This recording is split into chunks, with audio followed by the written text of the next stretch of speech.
Possessed Doll Chapter 1. The Yard Sale. Mrs. Peterson's yard sale items sprawled across her Browning lawn, like casualties of suburban warfare. Jenny Martinez hadn't wanted to stop, but her mother insisted. Everything had to go following the old woman's death. That's when Jenny saw it. A porcelain doll with auburn ringlets and a cream-colored dress, perched on a stack of Reader's Digest magazines. Its glass eyes caught the morning sun, and Jenny could have sworn they followed her. $5, Mrs. Peterson's daughter said flatly. Mom kept it in her sewing room for 40 years. Jenny's mother sighed, but handed over the cash. At 13, Jenny was too old for dolls. But something about this one felt different. Special. If she'd known, then what she knows now, she would have run screaming. Possessed Doll Chapter 2. Late-night conversations. The first time it happened, Jenny thought she was dreaming. A soft, sing-song voice floating through her darkness. Jenny, let's play a game. She bolted upright in bed. The doll, she'd named it Margaret, sat perfectly still on her dresser. But something was wrong. In the dim glow of her night light, Jenny could have sworn Margaret's head was turned slightly to the left. Hadn't it been facing straight ahead when she went to bed? The incidents escalated. Items moved. Her jewelry disappeared. And always, that voice in the night. Jenny, don't you want to be friends forever? Her parents didn't believe her.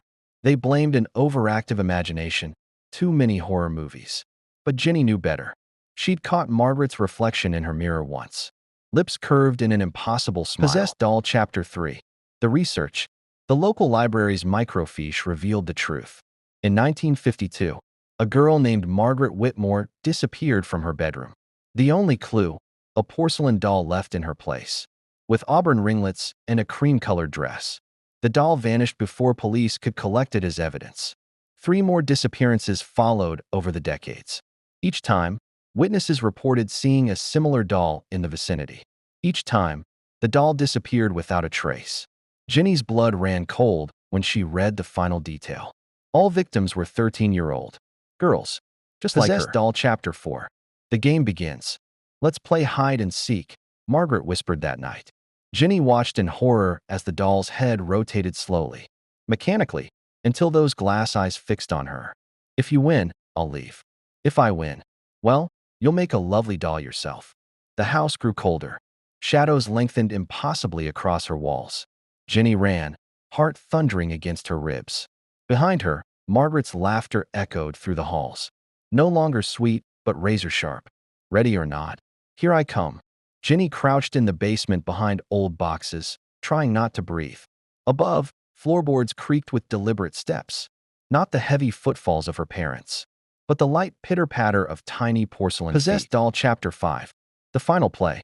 Dawn approached, painting the basement windows gray. Jenny had survived the night, but victory felt hollow.